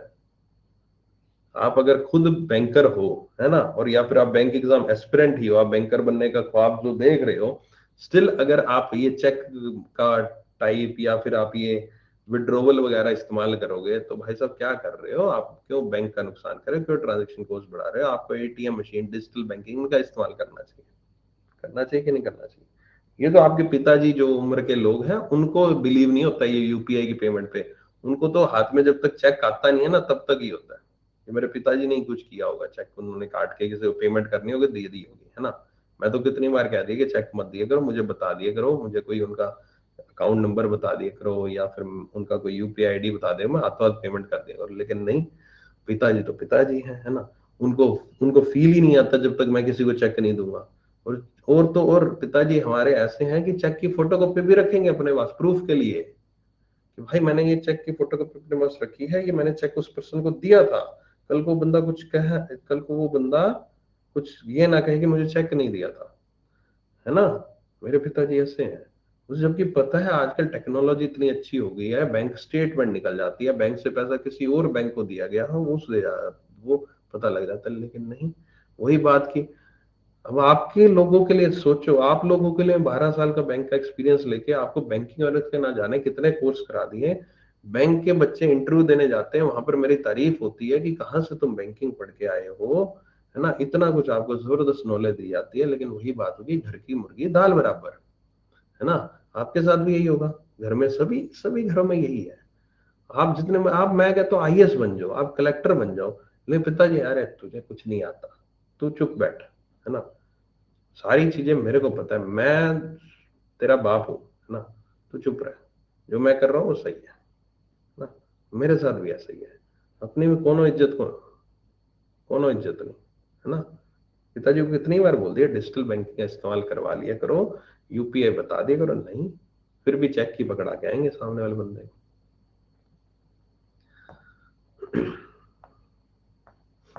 बाप बाप होता है।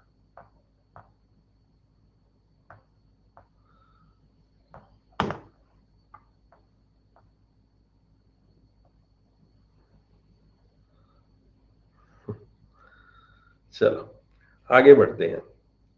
अच्छा, मैं कह रहा था कि इस्तेमाल किया करो कैशलेस का। ओ सॉरी यार, ये बार बार कैशलेस निकल रहा है, सॉरी, कार्डलेस का। ठीक है।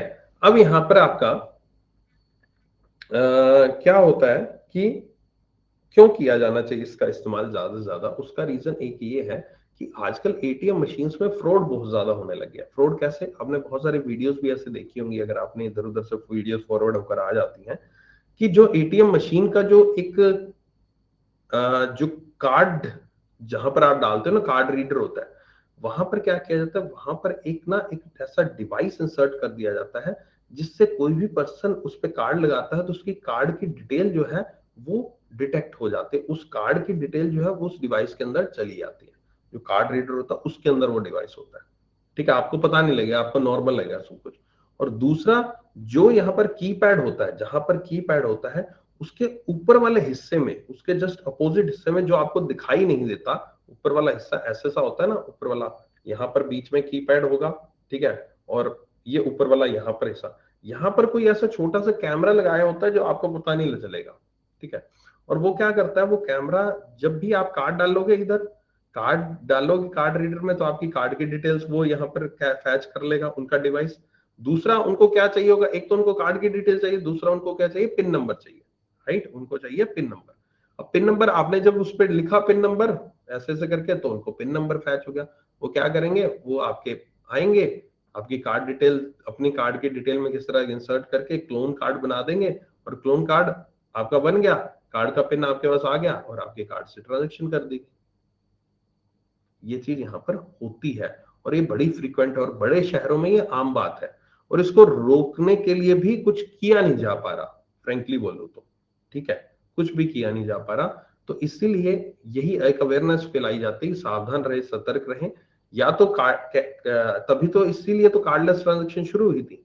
कार्डलेस ट्रांजेक्शन आपको नहीं करनी है तो एक काम आप कर सकते हो, कि आप जो कार्ड डाल रहे हो, ठीक है, कार्ड गया गया, कार्ड रीडर रीड कर लिया आपकी कार्ड की डिटेल्स, ठीक है, लेकिन पिन नंबर आप छुपा सकते हो। जब भी आप अपने पिन नंबर डालें, जब भी आप अपना पिन नंबर डालें यहाँ पर, तो पिन नंबर जो भी डालें उसको छुपा कर डालिए, यानी कि उसके ऊपर हाथ रख लीजिए, उस कीपैड के ऊपर, ताकि अगर इनकेस कोई कैमरा लगा भी हो इधर उधर ऊपर नीचे, जिस जो आपके पिन नंबर को देख रहा हो, तो वो यहाँ पर आपका छुप जाए, ठीक है, वहां पर आपका जो है वो चीज यहाँ पर छुप जाए, वो चीज यहाँ पर आपकी यहाँ पर पढ़ी ना जाए, उसको एटीएम मशीन उसको कर ना पाए, ठीक है, पिन नंबर को। ये चीज यहाँ पर आपकी, थोड़ी सी सावधान रहें, सतर्क रहें, और आगे 10 लोगों को बताइएगा जरूर, ठीक है। अगर आप कार्डलेस को इस्तेमाल नहीं करते हो, तो आपके साथ ये धोखाधड़ी जो है, कह सकते हैं फ्रॉड जो है, वो हो सकता है, और एक आम बात है, ये हो रहा है, ठीक है, ओके। तो ये चीज आपको एक मैंने और इसमें पॉइंट बताया, तो आप आगे देख लीजिएगा। चिप एटीएम में भी आजकल टेक्नोलॉजी आ चुकी है, सब कुछ किया जा रहा है, जो मर्जी आप कर लो। कौन सी ऐसी टेक्नोलॉजी है जो नहीं, मैग्नेटिक स्ट्रिप तो आजकल कार्ड ही नहीं होते, मैग्नेटिक स्ट्रिप तो पुराने होते थे, आजकल तो चारे चिप वाले, तब भी ऐसा कुछ हो रहा है, तब भी ये फ्रॉड्स रोज के रोज दूसरे तीसरे दिन देखने को मिल जाते हैं कहीं ना कहीं। सर सीसीटीवी होते हुए ऐसा कैसे कर देते हैं? देख बच्चा, सीसीटीवी जो ब्रांच में लगे होते हैं, बैंक में लगे होते हैं, उनके ऊपर सीसीटीवी के ऊपर कोई बंदा थोड़ी ना बैठा होता है। एक बैंक के प्रीमाइसेस में कम से कम 10 सीसीटीवी लगे होते हैं। एटीएम मशीन के, एटीएम जो प्रीमाइसेस होता है, एटीएम जहां पर लगा, तो उसके अंदर 2 से 3 सीसीटीवी लगे होते हैं, ठीक है। और इंडिया में कितनी नंबर ऑफ ब्रांचेस है पता है तुम्हें? नंबर ऑफ ब्रांचेस इंडिया में कितनी है बैंक की? सभी बैंक्स की लगा लो, पता है? नहीं पता ना, नंबर मुझे भी नहीं पता है ना। क्या इज इट पॉसिबल कि हर एक ब्रांच के हर एक सीसीटीवी फुटेज को देखना? नॉट पॉसिबल, इम्पॉसिबल है। ये चीज तब देखी जाती है जब उसके बाद कुछ गड़बड़ होती है। सीसीटीवी बैंक में लगाए किस लिए जाते हैं? सीसीटीवी बैंक में इसलिए नहीं लगाए जाते कि जो भी गड़बड़ हो रही है उससे पहले उसको पकड़ा जाए। जो गड़बड़ हो चुकी होती है उसके प्रूफ के लिए सीसीटीवी लगाए जाते हैं। ये कोई मूवी नहीं है, ये असली जिंदगी है। मूवीज में होता है कि सीसीटीवी की एक रूम होता है जी, और सीसीटीवी का रूम बड़ा सारा रूम होता है, बड़ी सारी स्क्रीन लगी होती है, वहां पर एक दो गार्ड बैठे होते हैं, यहाँ पर ऐसे ऐसे देख रहे होते हैं, है ना। फिर पीछे से एक बंदा आता है ना, वो ऐसे ऐसे लैपटॉप पे बैठा होता है कार के अंदर, मैंने सारे सीसीटीवी को हैक कर लिया है, अब तुम जा सकते हो, है ना। वो सीसीटीवी को हैक कर लेते, वो एक स्टिल पिक्चर आने लग जाती है, उसको कुछ पता नहीं लगता, गार्ड ऐसे ऐसे देखता ही रहता है ना। फिर 1 घंटे बाद समझ आती है ये क्या है, ये तो रिपीट में चल रहा है, गड़बड़ है कुछ। वो भागता है, फिर गेट के बाहर ही कोई ना कोई उसका इंतजार कर रहा होता है, उसको ठाक करके उसको मार देता है, फिर उसको अंदर ले जाता है ना। ये मूवीज में होता है, ठीक है, ये रियल लाइफ में नहीं होता। रियल लाइफ में होता है, ऐसा नहीं है कि नहीं बैठे होते हैं, लेकिन वो एक पर्टिकुलरली एक चीज होती है उसके ऊपर। बैंक्स बैंक्स में ऐसा नहीं होता कि सीसीटीवी के ऊपर कोई बंदा बैठा है।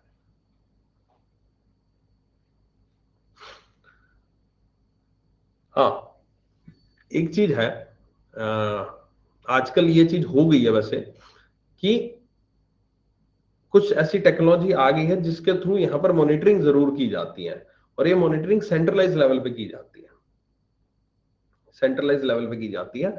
और वो भी यहाँ पर सेंट्रलाइज लेवल पे मॉनिटरिंग क्या की जाती है, सीसीटीवी की मॉनिटरिंग नहीं की जाती, सीसीटीवी तो रिकॉर्ड करता रहता है, लेकिन एक अलार्म सिस्टम होता है। बैंक में अगर एक अलार्म सिस्टम होता है, जब भी आपको कुछ लगता है कुछ गड़बड़ हो, तो आपका अलार्म सिस्टम, पैनिक बटन उसको बोलते हैं, तो पैनिक बटन आप दबा सकते हो उसी वक्त भी, जो आपने मूवीज में बहुत बार देखा भी होगा, वो एक्चुअली में एग्जिस्ट करता है वो पैनिक बटन। ठीक है, रियलिटी हो पैनिक बटन की, लाल कलर का बटन जो होता है ना, वो वाकई में एग्जिस्ट करता है। ठीक है, तो वो अगर आप बटन दबा देते हो तो उसका सिग्नल जो है वो क्या होता है, वो आसपास के जो पुलिस वाले होते हैं, पुलिस स्टेशन होता है, वहां पर भी पहुंच जाता है उसका सिग्नल, और एक आपके सेंट्रलाइज लोकेशन जो है आपकी बैंक की, वहां पर भी पहुंच जाता है। सेंट्रलाइज लोकेशन से पुलिस से कांटेक्ट किया जाता है, तो पुलिस इमीडिएट आपके ब्रांच में पहुंच जाती है। ये चीज यहाँ पर होती है। Right, okay. सर गलती से दब गया, तो एक बार गलती से दब गया था किसी से हमारी ब्रांच में। ठीक है, तो क्या हुआ कि जो सेंट्रलाइज लोकेशन है ना, वो हमारी ब्रांच से कनेक्टेड होता है, एक स्पीकर होता है हर एक ब्रांच में। ठीक है, और वो उस ब्रांच में उस पे स्पीकर से वो बोलता है, और वो सीसीटीवी में चेक कर लेता है हाथों हाथ। उनके पास सीसीटीवी होते हैं, उनके पास सीसीटीवी का एक्सेस होता है, तो सीसीटीवी हमारी ब्रांच का खोलेगा और वहां पर चेक कर लेगा, वहां पर कुछ भी उसको मिसहैप नहीं दिखेगा। और ये एक बार कंफर्म करता है, स्पीकर पे आवाज आती है, आपकी ब्रांच में किसी ने सिर्फ पैनिक बटन दबाया था। एक बार ऐसी आवाज आई, शाम के बजे थे 5:30 बजे, शुक्र है कोई कस्टमर नहीं था। अचानक से ऐसी आवाज है, तो मेरा फर्स्ट टाइम था ऐसी कोई आवाज आती, मुझे पता नहीं था। एकदम से आवाज आई ब्रांच में, गूंजी आवाज स्पीकर के थ्रू, आपकी ब्रांच में किसी ने पैनिक बटन दबाया है, प्लीज एक बार कंफर्म कीजिए। मैं पैनिक बटन, मैं कौन है, कौन सा मैंने तो पहले सुना था भगवान के ऊपर से आवाज आती है, ये कौन सा भगवान है, कहाँ से बोल रहे हैं भगवान। अचानक से भगवान कृपा बरस गई आपकी, आज तो आपकी आवाज सुन ली है ना प्रभु, तेरी आवाज सुन के हम धन्य हो गए। सच में लिटरली एकदम बार मैं डर गया था। फिर समझ में आया कि मतलब विद इन 5-7 सेकंड में समझ में आ गया मुझे, बस वो 5-7 सेकंड का ही खेल था, वो समझ में आ गया, अच्छा ये तो वो पैनिक बटन वाले की बात है ना। नॉन बैंकिंग आवर्स में कोई पैनिक बटन दबाए तो, मतलब पैनिक बटन जब मर्जी दबाओ, उसका कंफर्मेशन की जाती है बैक एंड से। ऐसा नहीं है दबाए तो पुलिस वाले आ जाएंगे फटाफट से, इमीडिएट नहीं आते ऐसे। ठीक है, सीसीटीवी एक्सेस रहता है सेंट्रलाइज लेवल पे। चलो आगे चलते हैं। ठीक है, एटीएम में नहीं होता, ब्रांच के प्रेमाइसिस में होता है। छोड़ो यार, एग्जाम में नहीं आएगा पैनिक बटन कौन से कलर का होता है, नहीं पूछेंगे है ना। आपको ये मत पूछ लेना सर पैनिक बटन सर पहली बार कब लगाया गया था, ये उसका कलर कौन सा होता है, ये मत पूछ लेना कोई। सर अगर कैश लूटे और फिर क्या लिख दिया, कैश लूटने पर, कैश लूटे तो फिर अगर कंफर्म करें तो अजीब सिचुएशन हो जाएगा। अगर कैश लूटे हैं तो फिर अगर नहीं, सीसीटीवी में पता लग जाता है ना, सीसीटीवी में अगर कोई दिख जाएगा कि वो सामने बदमाश लोग खड़े हैं कि नहीं खड़े, ऑब्वियस।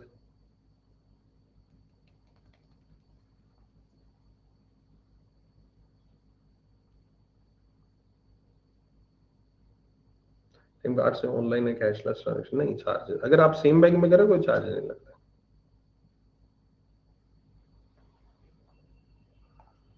कभी किसी ने कैश लूटा नहीं भाई, मेरी ब्रांच में तो नहीं लूटा। चलो आगे चलते हैं, अगला टॉपिक है आपका कैश रिसाइकलर्स। कैश रिसाइकलर्स यहाँ पर आपका रहता है कि एक सेल्फ सर्विस टर्मिनल है, जिसमें आप डिपॉजिट भी कर सकते हो और विड्रॉ भी कर सकते हो कैश को। ठीक है, कस्टमर अकाउंट जो है इमीडिएटली क्रेडिट हो जाता है, डेबिट हो जाता है in real time on successful transaction, मतलब आप पैसा डिपॉजिट भी कर सकते हो, विड्रॉ भी कर सकते हो। ठीक है, ये ऐसी एक मशीन को हम कैश रिसाइकलर कहते हैं। ठीक है, इसमें आप इवन ऐसा भी नहीं है, आप नकली नोट डालोगे नकली नोट बाहर आ जाएगा। ठीक है, या फिर अंदर ही समा जाएगा, ये भी हो सकता है, लेकिन काउंट नहीं किया जाएगा, ये भी हो सकता है ना। और कैश डिपॉजिट जो है वो डेबिट कार्ड के माध्यम से किया जाता है, डेबिट कार्ड कह लो, एटीएम कार्ड कह लो। ठीक है, और इसमें 20,000 रुपए पर डे की ट्रांजेक्शन होती है, वैसे मुझे लगता नहीं होती है, मतलब ज्यादा भी हो सकती है, it depends upon the bank.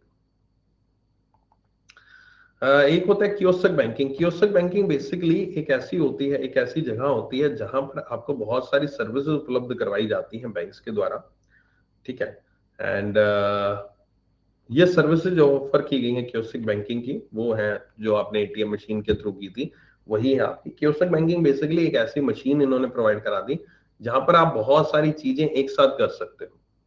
ये कियोस्क बैंकिंग का कंसेप्ट जो है, ये मेरे हिसाब से जो मैंने देखा है वो स्टेट बैंक ऑफ इंडिया ने शुरू किया था। और मैंने एक बार, क्योंकि मैं इतने बड़े शहर से नहीं, ऑब्वियस है यहाँ पर एसबीएन की वो नहीं थी कियोस्क बैंकिंग वाली, तो एक बार मैं जाना हुआ मेरा मुंबई में। ठीक है, मुंबई में मैं गया था एक बार, वैसे घूमने गया था, तो वापसी आते वक्त मैं गोवा गया था, लोनावला, वापसी आते मुंबई में गया। तो मुंबई में मेरी गर्लफ्रेंड रहती थी, है ना, तो मैंने कहा चलो उससे मिलते जाते हैं, एक दिन के लिए मैं वहां रुक गया। ठीक है, तो वो मुझे घुमाने लेकर गई मॉल में वहां के मुंबई के। तो वहां पर जब हम घूम रहे थे तो वहां पर मुझे दिखी एसबीआई की कियोस्क बैंक, कियोस्क ब्रांच। ठीक है, ओके। आपको क्या लगता है मेरी शक्ल से मेरी गर्लफ्रेंड हो सकती थी? छोड़ो यार, क्या मतलब, कुछ भी यकीन कर लेते हो, है ना। गुरु की हर एक बात का यकीन नहीं करना चाहिए, मजाक में लेना चाहिए उसको। तो यहां पर, ठीक है, वहां पर मैंने देखी कियोस्क। मैं जब अंदर गया, मैंने कहा देखे तो सही, मैंने कहा सुना सुना था हमने आज तक कि ऐसे ऐसे है, फोटो देखी थी, लेकिन एक्चुअली फील तो करें क्या होता है एसबीआई की कियोस्क बैंकिंग है क्या। अंदर के अंदर ऐसा लग रहा था जैसे मैं किसी एक उस जगह पे आ चुका हूं, जैसे मूवीज में देखते नहीं है कि भाई सब सारी तरफ स्क्रीन ही स्क्रीन, टेक्नोलॉजी टेक्नोलॉजी, है ना। आ, एक सेंट्रलाइज टेबल लगा होता है, उसके ऊपर वो दिखते नहीं ऐसे 3D इमेजेस बन रही होती हैं, है ना, एक मूवीज में देखते हैं ना वैसी चीजें। तो वैसा कुछ फील आ रहा था मेरे को, है ना। तो वहां पर एक चारों तरफ डिजिटल स्क्रीन्स लगी हुई थी, एक एटीएम की डिजिटल स्क्रीन, कैश विड्रॉवल की, कैश डिपॉजिट की मशीन्स यहाँ पर। और ऐसे नहीं मशीन एक अपने जाते हैं, अरे यार ये मशीन लगी हुई है, मतलब बेकार सी दिखती है, इतनी सुंदर, वो बड़ी टेक्नोलॉजी वाली मशीन थी। एक नीचे बीच में स्क्रीन लगी हुई थी, टेबल था उसमें बड़ी सारी स्क्रीन लगी हुई थी, है ना। उस पे आप यहाँ पर अपने डॉक्यूमेंट्स को एक तरफ स्कैन करो, वहां पर आपका क्या कहते हैं उसको, अकाउंट ओपनिंग फॉर्म डिस्प्ले हो जाता है, उस अकाउंट ओपनिंग फॉर्म का फिल कर सकते हो। ऐसे करके बहुत सारी, हर एक ये जो सारी चीजें लिखी है ना, ये सारी की सारी चीजों की अलग अलग मशीन्स थी। और वहां पर एक क्लैरिकल स्टाफ, एक ऑफिसर स्टाफ भी बैठा था वहां पर। ठीक है, एक ऑफिसर स्टाफ, एक क्लैरिकल स्टाफ वहां पर साइन कर रखा था उसके उस बैंकिंग को मैनेज करने के लिए, अगर किसी को कुछ नहीं मालूम चलता तो, है ना। तो ये बड़ा अच्छा एक कंसेप्ट शुरू किया गया था, है ना, कियोस्क बैंकिंग का। राइट, चलो अगले पे चलते हैं। Passbook printing kiosk. आपने बहुत बार पासबुक भी प्रिंट कराई होगी यहाँ पर, कभी कराई है पासबुक? ये ब्रांच में जाके कराते हो, दुखी करते हो ब्रांच में जाके, पासबुक प्रिंट कर दो। पासबुक प्रिंट कराने की जरूरत पड़ती है? तुम्हारे पास इतने सारे, वही तुम्हारे ट्रेडिशनल बापू वाली बात आ गई। बापू को जब तक पासबुक प्रिंट नहीं होती उसको तसल्ली नहीं आती। बापू को जब बोल दिया कि ये लो स्टेटमेंट, ये लो मेरे मोबाइल में स्टेटमेंट है, ये देख लो, कौन कौन सी ट्रांजेक्शन देखनी है, ऐसे स्क्रॉल करके नीचे देखते रहो, है ना, नहीं पासबुक प्रिंट करा के ला, है ना। तो वही है ना कि क्या करें, मानते नहीं है।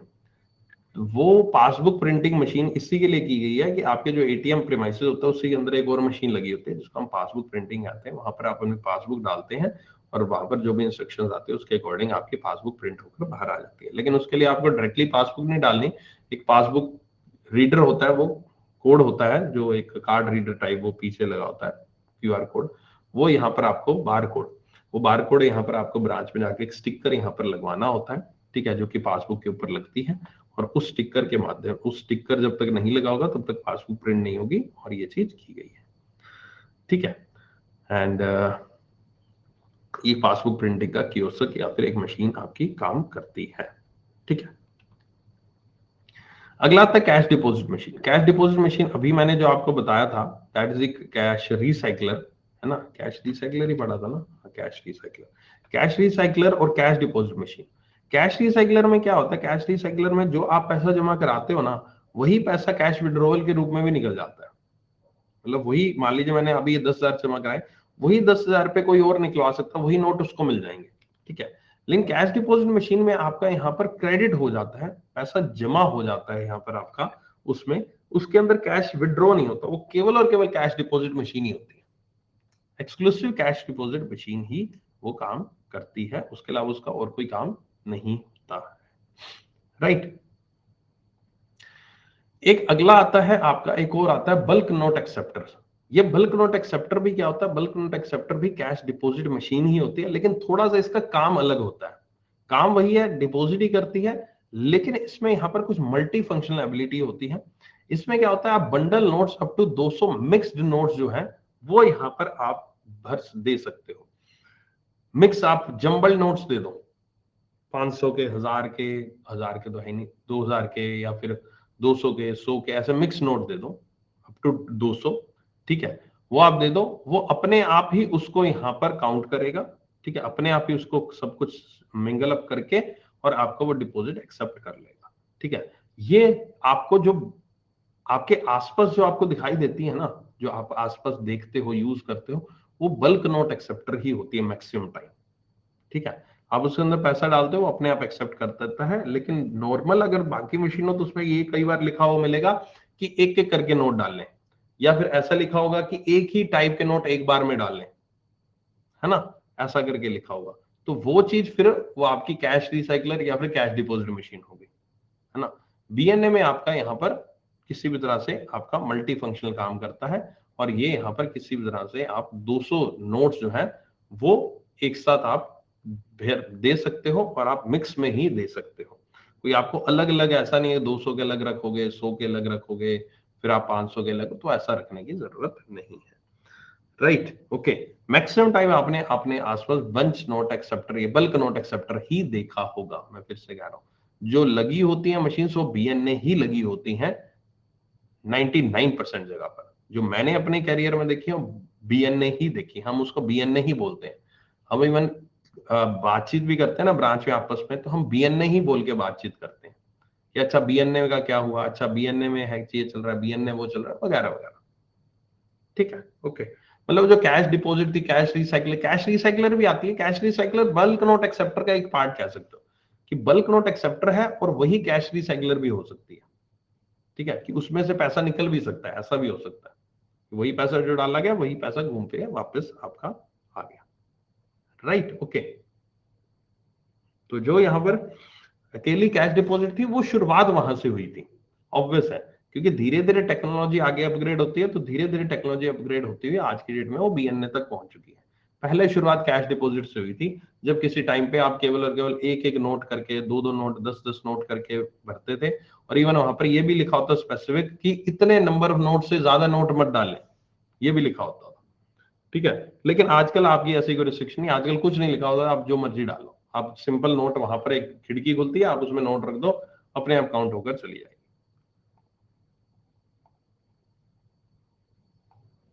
ओके, अब यहाँ पर एक और आगे चलते हैं, और वो चलते हैं आपके एक ग्रीन पिन फैसिलिटी के ऊपर। ग्रीन पिन क्या है?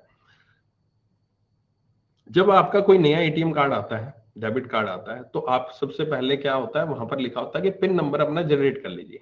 पहले के जमाने में क्या होता था कि एटीएम कार्ड आपके घर पर आता था, दो लेटर आपके घर पे आते थे। एक लेटर में आपका एटीएम कार्ड होता था, दूसरा लेटर आपका एक दो दिन बाद डिलीवर होता था, जिसमें वो लेटर में केवल और केवल एटीएम पिन लगा लिखा होता था, उसमें और कुछ नहीं लिखा था। ब्लैक सा एक छापा लगा होता था, उसके अंदर बीच में कहीं एटीएम पिन लगा होता था, आप उसको स्क्रैच करते थे, उसमें से एटीएम पिन निकलता था।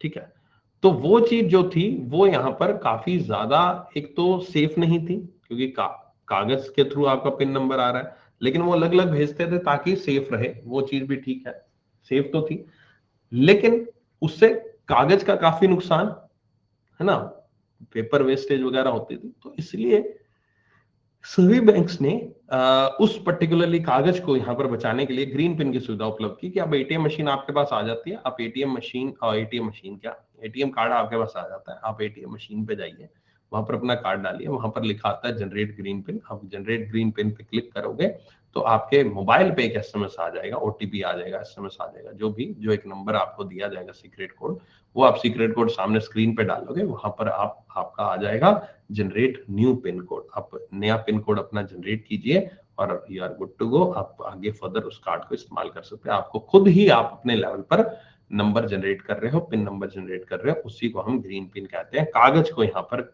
इस्तेमाल नहीं किया जाता, इसलिए इसका नाम ग्रीन पिन रखा गया, नहीं तो ग्रीन नाम इसका और किसी वजह से नहीं किया रखा जाता। ठीक है, ग्रीन इसलिए यूज किया जाता है क्योंकि वो यहाँ पर आपके एनवायरमेंट को, यानी कि कागज को जो है उसकी खपत जो है वो कम कर रही है। That's why it is known as the green pen. Okay दोस्तों, सो आज की कक्षा को यहीं समाप्त करते हैं, बाकी बातें करेंगे कल। ओके, मैं कल की जो पीडीएफ है वो इस क्लास के सबसे स्टार्टिंग में अटैच कर रहा हूँ, ठीक है। इस क्लास के सबसे स्टार्टिंग में मैं अटैच कर रहा हूँ, ये 10:30 करेंगे, और उसको यहाँ पर आप पढ़ लेना।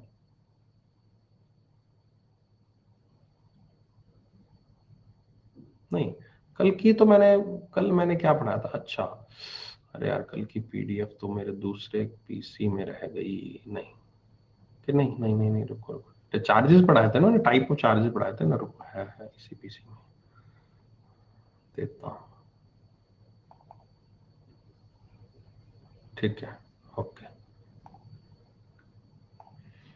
जो मैं पीडीएफ दे रहा हूँ इसके अंदर कुछ और पॉइंट्स भी हैं, एंड कुछ और पॉइंट्स जैसे यहाँ पर कुछ पॉइंट्स आपके पिछले दिनों में किसी पीडीएफ में नहीं थे, like the letter undertaking, letter of comfort, शायद मैंने एक पीडीएफ में नहीं दिया था, तो वो दे रखा है यहाँ पर। कुछ क्रेडिट इंफॉर्मेशन कंपनीज के बारे में ये वाला एक चार्ट के फॉर्म में दे रखा है। ये आप कुछ कल स्कोर मांग रहा था ना एक पर्सन की, सर सभी के अलग अलग स्कोर होते हैं, तो ये वाली भी मैंने अटैच कर दी है इसमें, ठीक है। स्कोरिंग पढ़ लेना आपकी। ये मैंने फिर कल जो पढ़ाया था आपको वो मैंने दे दिया है इसमें, टाइप ऑफ चार्ज, मॉर्टगेज वगैरह सारे मैंने दे दिए आपको, ठीक है। अरे इसमें यार ये चीजें तो बतानी रहेगी, मैंने सेट ऑफ नहीं कराया ना अपना एप्रोप्रिएशन कराया, बाकी तो मैंने करा दिए थे। अरे यार चलो कल करते हैं, मुझे कल याद कराना, कल क्लास स्टार्ट होने से पहले मैं आपको करवा दूंगा, बाकी मैंने पीडीएफ में अटैच कर दिया है, right. And thank you so much, मिलते हैं फिर कल के सेशन में, एंड बाय बाय।